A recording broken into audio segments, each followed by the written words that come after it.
Mario, Mario, Mario. If you were to add up all the times we've said the word Mario, you'd have an insanely huge number. Almost as large as the number of Mario games in existence, which is really saying something. But before Mario branched out into sports, racing, and time traveling, he and his unimpressive tall brother Luigi had to start somewhere. And their platforming antics came out of the gate fully formed with Super Mario Bros. Before stepping up the difficulty with Super Mario Bros. The Lost Levels.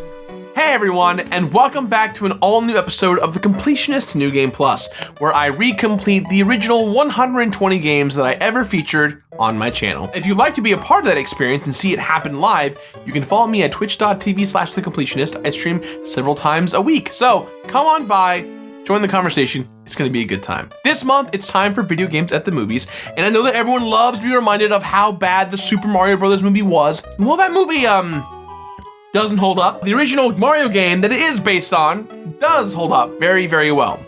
Because today, we're going all the way back to the beginning, to the very first game I ever played as a kid, and more importantly, the first game I ever completed. That's right, Super Mario Bros. But not just any old version, the Mario All-Stars Pack version. And because of that, I'm playing as well the Lost Levels, which is basically Super Mario Bros., but way harder. Should be real fun. Everyone loves Mario. I love Mario. And according to the world, we all love Bob Hoskins too. So, a lot of love going around today. Love you, Bob. Let's begin.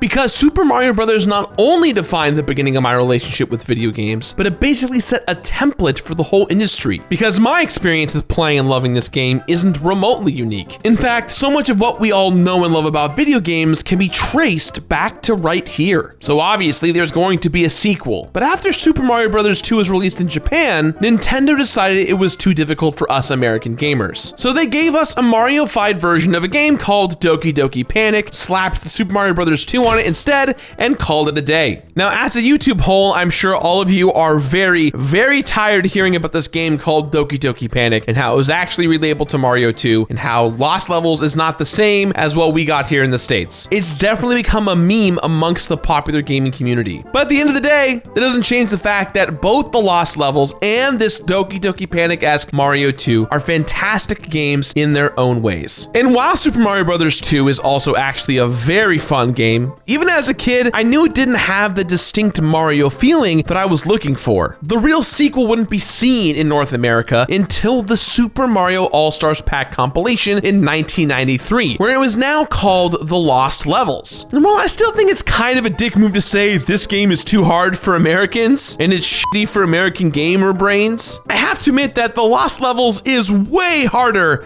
than Super Mario Bros. Not hard enough to give me a Doki Doki Panic attack or anything, but definitely a step up from the original, and definitely an experience that I remember being very difficult as a kid. But other than difficulty, it's basically the exact same old Mario Brothers. But sometimes all you want from Mario is just more Mario. Sure, he's branched out into some genres, but the Mario platforming formula is far from broken. And sometimes it really is as simple as just jumping on the heads of turtles. Every time I've played this game, no matter how old I was, those simple pleasures were more than enough. Take the movie, for instance. It didn't trust in the basic Mario-ness of Mario, so it threw in rocket boots and Dennis Hopper as a T-Rex. And okay, you know what? When I say it out loud, that actually sounds pretty great, but trust me, it's not. The movie does at least share the basic premise of Super Mario Bros. Though, in the sense that they're both about the Mario Brothers, who are indeed super. But the game keeps it nice and simple, sending Mario and his failure of a brother Luigi on a quest through the Mushroom Kingdom to rescue Princess Peach from the villainous King Koopa. But the princess is always in another castle, because, of course she is. Why wouldn't she be? As a kid, I remember questioning why Bowser even needed to have have that many castles? And honestly, I still don't have a good answer. But at 3 years old, I wasn't exactly worried about this game's story as much as it can be said to have one. Because a plumber's job is never done. So through castle after castle and world after world, Mario's gotta do Mario stuff. Namely, running, jumping, and most importantly, running and jumping at the same time. And honestly, controlling Mario feels like second nature now, after all these years of doing Mario things. And Luigi's gonna do Luigi stuff too, like, I don't know, be tall and eat all the food in Mario's fridge. Oh, yeah. Although Lost Levels actually was the first game to differentiate Mario and Luigi on a gameplay level by giving Luigi less friction and a higher jump. Lost Levels also adds a couple of small wrinkles, like the poisonous mushroom, which always used to trick me as a kid, but otherwise, it's just the Super Mario Bros. Game that we all know and love, but with the difficulty cranked way up, especially in some of its secret worlds, because there's no such thing as too much Mario. So thankfully, the Mario All-Stars pack exists, so I can Mario in whichever way my Mario heart desires. Mario, Mario, Mario. Oh, and I don't know if I've mentioned this enough yet, but Mario. Yahoo!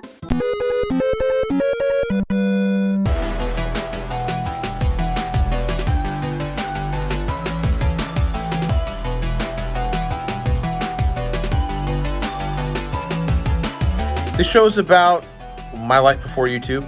It's about my relationship with my father, and it's about video games. And I think you guys will like the show. It's got a lot of heart, a lot of heartache, a lot of passion, a lot of drive.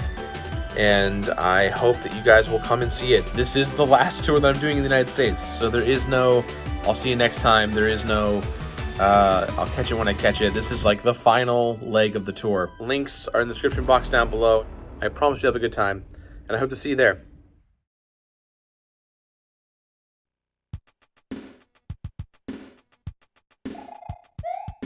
Some games are so classic that it's hard to find new things to say about them. And honestly, the best thing I can say about Super Mario Bros. Is that it's timeless and exactly as much fun to play now as it ever was. Despite being the beginning of what we know now as Mario, the experience of playing it doesn't feel even remotely dated or far off from the experience of playing a new Mario game or one of the other countless games inspired by it. It's Mario. And it was Mario right out of the gate with mushrooms and fire flowers and Goombas and pipes and Bowser and whatnot. It was all right there from the very beginning of my experience in gaming. And the experience of playing Mario is just so familiar in the best way possible. Because sure, I played this game every night when I was 3 or 4 years old, and I have played literally thousands of platformers since, including so much Mario Maker, that there's never been a point in my life where I wasn't just playing Mario in one form or another. And my opinions of him as a character and franchise have basically never changed. And yes, some of the later games have three-dimensional movement or introduce new power-ups or enemies, but when I go back and play this, the very first one, it just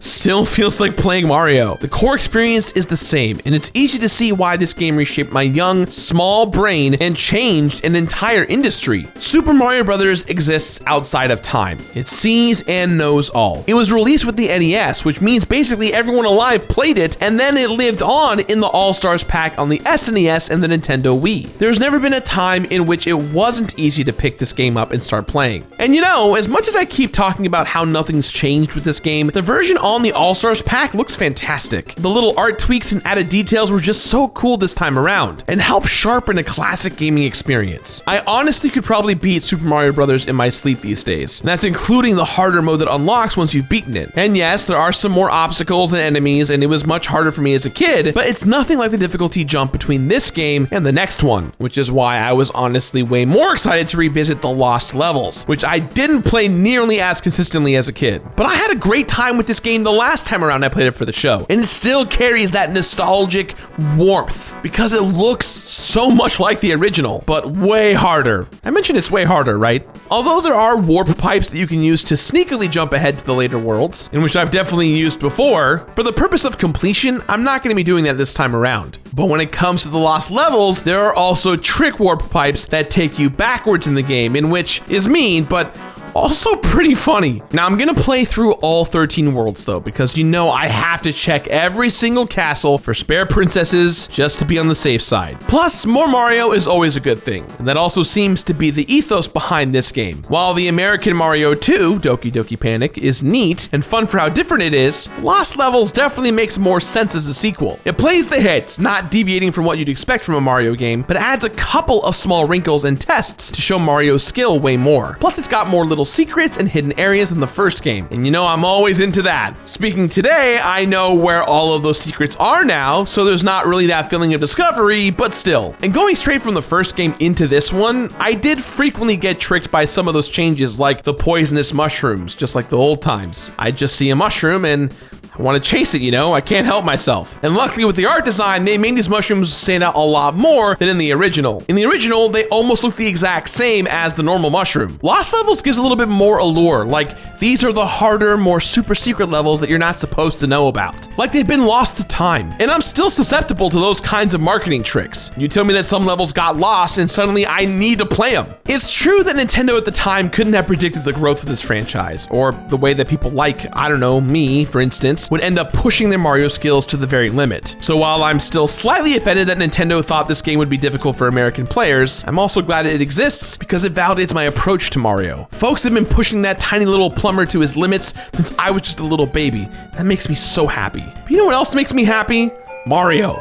Just like in general. I loved these games for as long as I can remember, and I still love making Mario do Mario stuff. And yeah, Luigi too, I guess. Luigi's fine. I can call him if I have a ghost problem, and like the Ghostbusters are busy, but when it comes to jumping on enemies, busting blocks, and eating truly intense amounts of mushrooms, then Mario is still the guy. And going back to revisit my earliest gaming memories, as well as the earliest days of the show, makes it clearer than ever to me why he's endured as one of the most popular characters in franchises of all time. Platformers will always be one of the most popular gaming genres, and that's all thanks to Mario and Luigi. They set a template that countless games would follow. And although the Lost Levels don't really do anything to expand that template, and looking back at it now, it isn't quite as difficult as I remember it being, it helps create the ongoing demand for increasingly challenging Mario levels, which you all know I am totally on board with, because I love modern Mario games. But the series came out of the gate so fully formed that I can enjoy these games just as much as every stage of my life. Honestly, the only thing that these games are missing is Dennis Hopper. Okay, maybe not Dennis Hopper. Maybe we don't go with that one.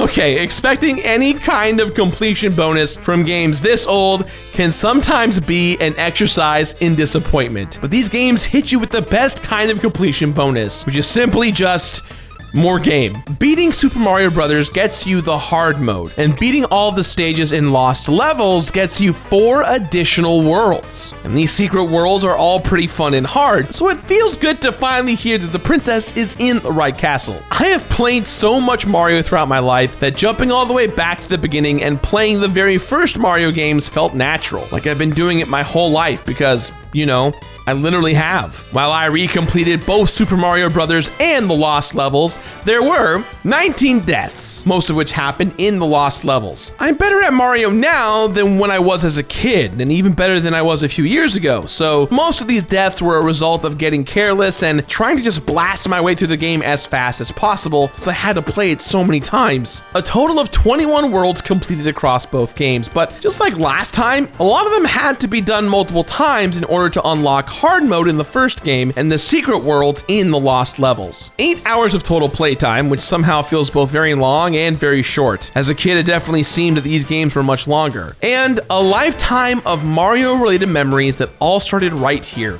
with this game. Thank you, Super Mario, and your super brother Luigi as well.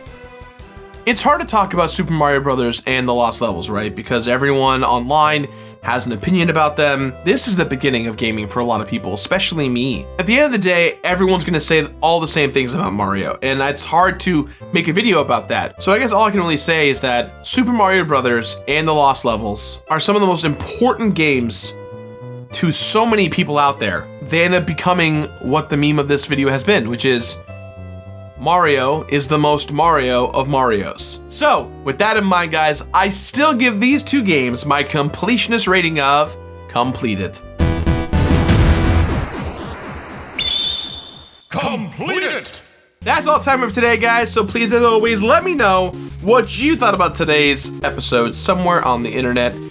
Hey, head over to twitch.tv/thecompletionist to see me stream these games. We are currently on game 78. Holy crap. It's 42 games left to go? I'm trying to get through it. My goal is to get to game 100 this year, so come join me on twitch.tv/thecompletionist. Guys, I've been Gerard, and I'll see you next week for another brand new episode. Bye-bye!